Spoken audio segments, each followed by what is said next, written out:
जय दादाजी भगवान शंकराचार्य कृत गंगा स्तोत्रम। देवी सुरेश्वरी भगवती गंगे त्रिभुवन तारिणी तरल तरंगे शंकर मौली विहारिणी विमले मम मतिरास्तां तव पद कमले।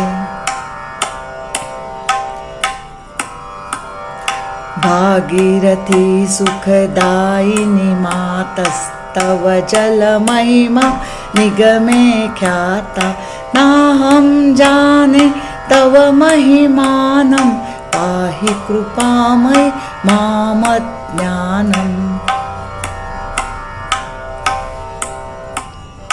हरिपदपाद्यतरङ्गिणि गंगे हिमविधुमुक्ता धवलतरङ्गे दूरीकुरु मम दुष्कृतिभारं कुरु कृपया भव सागरपारम्।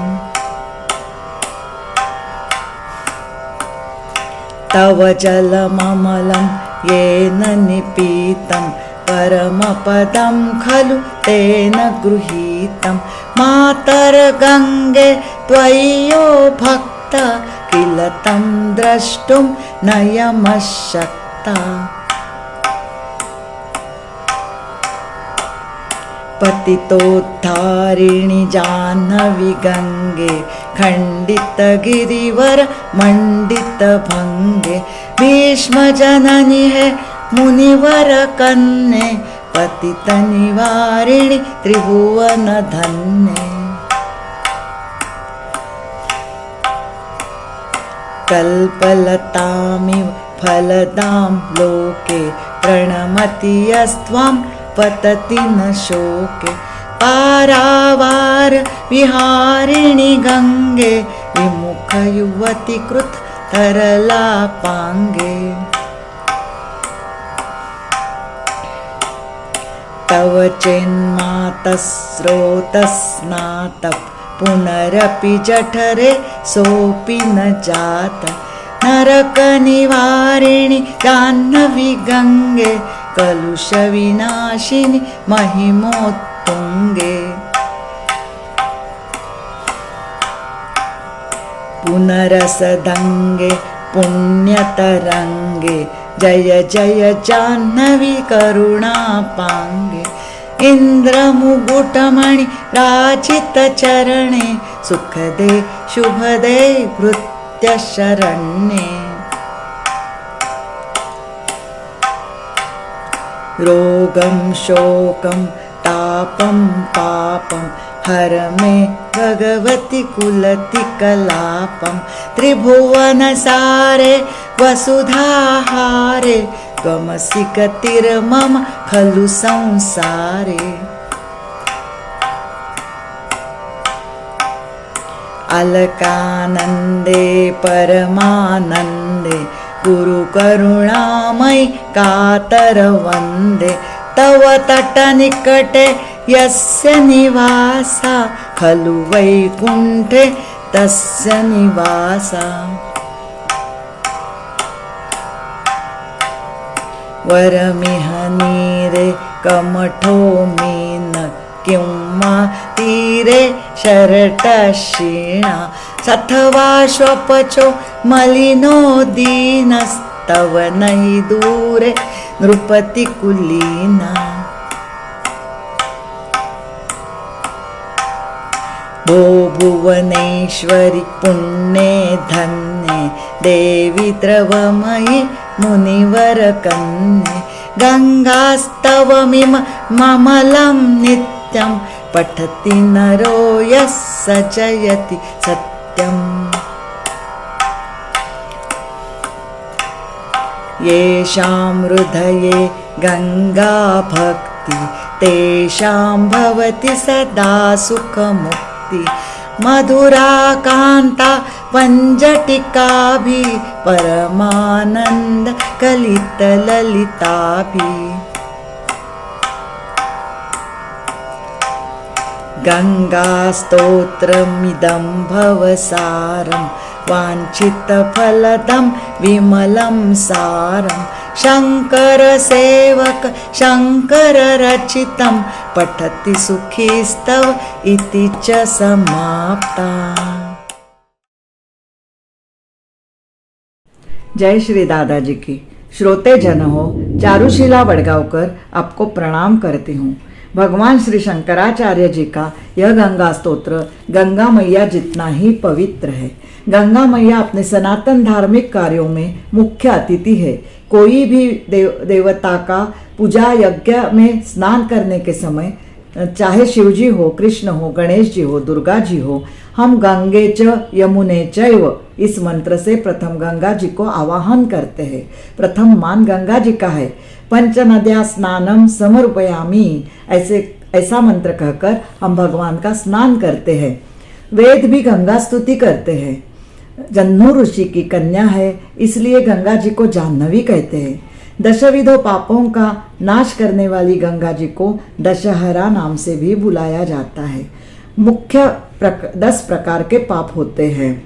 चोरी करना, लुटाना, लुबाड़ना, परदारा गमन, अपनी पत्नी छोड़ के दूसरे पत्नी के पास गमन करना जाना, यह शारीरिक पाप है। हिंसा करना, यह शारीरिक पाप है। दुष्ट कठोर बात करना, झूठ बोलना, बुराई करना, असंबद्ध बोलना, एक का दूसरे से संबंध नहीं ऐसी बात करना, यह वाचिक पाप है। वाचा से, वाणी से होने वाला पाप है। दूसरों का धन लूटने की सोच, दूसरों का वाइट हेतु से चिंतन, झूठा अभिनिवेश धारण करना, यह मानसिक पाप है। ऐसे 10 पापों का नाश करने वाली दशहरा गंगा जी है। जो पानी पूरे पृथ्वी से बाष्प होके ऊपर जाता है और मेघ बनकर पृथ्वी पर बरसता है, वह गंगा जल है। हर जगह जो वापी, कुआं, नहर, नदी, समुद्र है, वह सब गंगा जी है। इसलिए हर गांव के लोग कहते हैं, नदी पर स्नान करने जा रहा हूँ, ऐसे नहीं बोलते। इस बदले वो क्या बात करते हैं, मैं गंगे पे स्नान करने जा रहा हूँ, ऐसे कहते हैं। हर जगह की नदी उस गांव की गंगा है। विश्वव्यापिनी गंगा, ऐसे पवित्र गंगा नदी की जय हो। गंगा नदी का प्रवाह याद करने से बहुत आनंद मिलता है।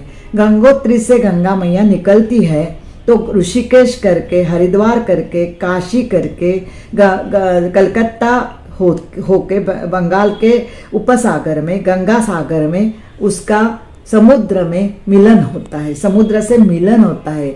मैंने इस अभिस्तोत्र में सब फोटो डाले हुए हैं। जहाँ जहाँ हम गंगा जी का दर्शन किया है, वहाँ वहाँ के सब फोटो मैंने अभी गंगा जी का स्तवन करते दिखाया है इस वीडियो में। उसमें समुद्र और गंगा जी अलग अलग ऐसे मिलने के समय दिखती है, वो भी दृश्य है। वो जहाँ उधर बेट है गंगा सागर, उधर के भी फोटो मैंने इसमें डाले हुए हैं। गंगा जी में स्नान करने से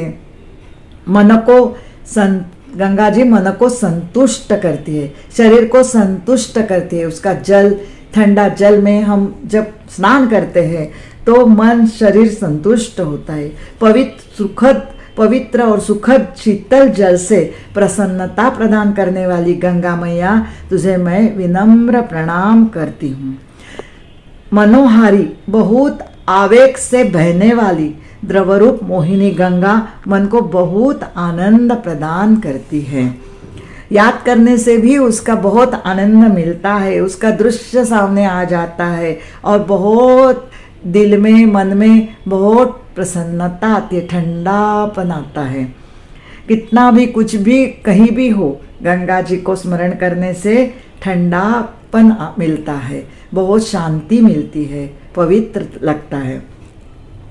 ऐसे गंगा जी को जय हो। हर गंगे भागीरथी, जय गंगे भागीरथी।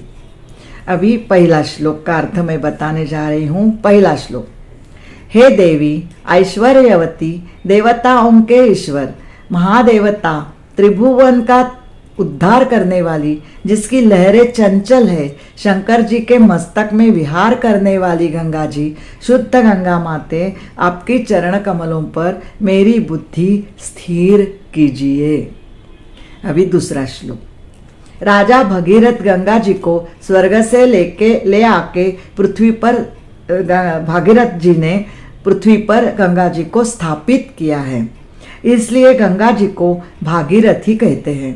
हे भागीरथी, सुख देने वाली माते, आपके जल का महिमा, गंगा जल का महिमा निगम माने वेदों में विख्यात है, प्रसिद्ध है। अज्ञ बालक आपका महिमा जान नहीं सकता। मैं अज्ञ बालक हूँ और मैं आपका महिमा जान नहीं सकता, फिर भी हे माते, आपकी कृपा से मेरी रक्षा कीजिए। अभी तीसरा श्लोक। गंगा जी का पहला उद्गम भगवान श्री विष्णु के पदकमलों से हुआ है। ऐसी गंगा माता जिसका जल बर्फ, चांद और मोतियों जैसा शुभ्र धवल लहरों से लहराता है, ऐसी है गंगा माते, मेरे पापों का, मेरे दुष्कृत्यों का भार नष्ट करके आपकी कृपा से मुझे संसार सागर, भव सागर पार कर दीजिए। अभी चौथा श्लोक। आपका अमल निर्मल जल जो प्राशन करता है, उसे आप परम पदम प्रदान करती हो, मोक्ष दिलाती हो। हे माता गंगे, जो आपका भक्त है उसके ऊपर यम की शक्ति दृष्टि तक डाल नहीं सकती। यम की दृष्टि यम डाल भी नहीं सकता। यम की शक्ति उस भक्त को देख भी नहीं पाती। उस भक्त की आप रक्षा करती हो, रक्षण करती हो, उस भक्त को मृत्यु के पार करती हो। अभी पांचवा श्लोक। पतितों का उद्धार करने वाली जाह्नवी गंगे, आपके प्रवाह से महान पर्वत हिमालय के पहाड़ों में खंड हुआ है। आप पर्वत फोड़ के उनके बीच से प्रवाहित हुई है। भीष्माचार्य जी की आप जननी है और जन्नू मुनि की कन्या है। पतितों का उद्धार करने वाली गंगा माते, आप त्रिभुवन में, तीनों भुवन में, स्वर्ग, मृत्यु और पाताल में धन्य हो। तो अभी छठवां श्लोक। कल्पतरु जैसी आप भक्तों को वांछित चाहे फल देने वाली हो।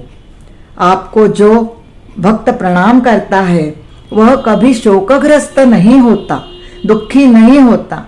सागर में विहार करने वाली और प्रवाह में जो उलट दिशा से तरंग उठते हैं, वह किसी युवती के नयन कटाक्ष जैसे व्यतीत होते हैं। बहुत आनंद मिलता है उल्टा प्रवाह देख के, उसके उल्टे तरंग देख के। आपके उल्टे फिरे हुए तरंग सुहावने लगते हैं। माता जी, आपको प्रणाम है। अभी सातवां श्लोक। यदि कोई भक्त आपके प्रवाह में स्नान करता है, वह फिर किसी भी गोद में जन्म नहीं लेता, किसी भी उदर में जन्म नहीं लेता, उसे पुनर्जन्म नहीं है, वह मोक्ष पाता है। आप भक्त को नरक में नहीं जाने देती, उसका नरक जाने वाले ऐसे भयानक पापों का आप नाश करती है। पाप बुद्धि नष्ट करने वाली गंगे, आपका महिमा उत्तुंग है, आपका महिमा कीर्ति महान है। अभी आठवां श्लोक। हे करुणामयी जाह्नवी गंगे, आपके करुण दृष्टि से, हे गंगे, आपके पुण्य तरंगों में नहाने से पाप नष्ट होते हैं। जब इंद्र देवता आपके चरणों पर चरण स्पर्श के लिए झुकते हैं, तब उनके मुकुट के मोती मणि आपके कमल पदों पर विराजित होते हैं। सुख देने वाली, शुभ करने वाली, हे देवी, आपको शरण आया हूँ। जो भक्त गंगा मैया को शरण जाता है, उसे वह सुख देती है, उस भक्त का शुभ करती है। अभी 9वां श्लोक। हे भगवती, मेरा रोग, इसका मतलब है भवरोग। तापम, इसका मतलब है त्रिताप, आध्यात्मिक, आदि भौतिक और आदि दैविक। और पाप बुद्धि का कलंक आप नष्ट कीजिए। हे गंगे माते, आप त्रिभुवन का सार हो और वसुधा का, पृथ्वी का हार हो। आप ही सत्य में मुझे गति दिलाने वाली हो। आपकी प्राप्ति, आपकी कृपा मुझे गति देने वाली, आपके ब्रह्म स्वरूप में विलीन करने वाली माता जगदम्बा पार्वती हो। आपको प्रणाम। अभी 10वां श्लोक। हे स्वर्ग के अलकापुरी को आनंद देने वाली माते गंगे, आप परम स्वरूप आनंद रूप हो। आप इतनी करुणामयी हो कि संसार ताप के भय को निवारण करके आनंद रूप ब्रह्मरूप करने वाली गंगा मैया आप हो। जिसका आपके तट पर निवास हो उसका निवास वैकुंठ में रहने जैसा ही है। सचमुच आपके तट पर भक्त वैकुंठ सुख पाता है। अभी 11वां श्लोक। यदि कुलीन अच्छा राजा भी आपसे दूर रहता है, उससे भी बढ़कर आपके जल में रहने वाली मछलियां, दुबले गिरगिट अथवा मलिन दीन चांडाल बहुत अच्छे हैं, पवित्र पुण्यवान है। अभी 12वां श्लोक। हे भुवनेश्वरी, तू पुण्य देने वाली, धन्यता आनंद देने वाली देवी, जलमय जन्नू मुनि की कन्या, हे जाह्नवी गंगे, आपके यह पवित्र स्तोत्र का जो भक्त रोज नित्य नियम से पाठ करेगा उसका सदा हमेशा जय होगा, वह विजयी यशस्वी होगा। यह सत्य है, यह त्रिवार सत्य है। अभी 13वां श्लोक। जिस भक्त के हृदय में गंगा मैया वास करती है, गंगा जी के भक्ति से हृदय भरा हुआ है, उसे सदैव सुख और मोक्ष का आनंद प्राप्त होगा। यह गंगा स्तुति पंजटिका इस वृत्त में रचित है और मीठे मधुर शब्दों से परिपूर्ण है। यह बहुत सुंदर और मनोहर स्तोत्र है। अभी 14वां श्लोक। यह 14वां श्लोक फलश्रुति है। इसमें क्या फल मिलने वाला है ये कहा गया है। गंगा स्तोत्र यह संसार का सार है। इच्छित फल वांछित फल देने वाला निर्मल एकमेव सार है। भगवान शिव जी के भक्त सेवक शंकराचार्य जी का रचित यह स्तोत्र है। जो भक्त इसे पठन करता है, पाठ करता है, वह सुखी होता है, आजन्म सुख पाता है, मरने तक आखिर दम तक सुख पाता है और अंत में मोक्ष पाता है। यह स्तोत्र यहाँ समाप्त होता है। इतना मधुर सुंदर शब्द है और कितना मधुर स्तोत्र है और कितनी सुंदर परिपूर्णता से सुंदर गंगा मैया है। उसको अनेक अनेक साष्टांग प्रणाम। श्री दादार्पणमस्तु, मुकुंदार्पणमस्तु।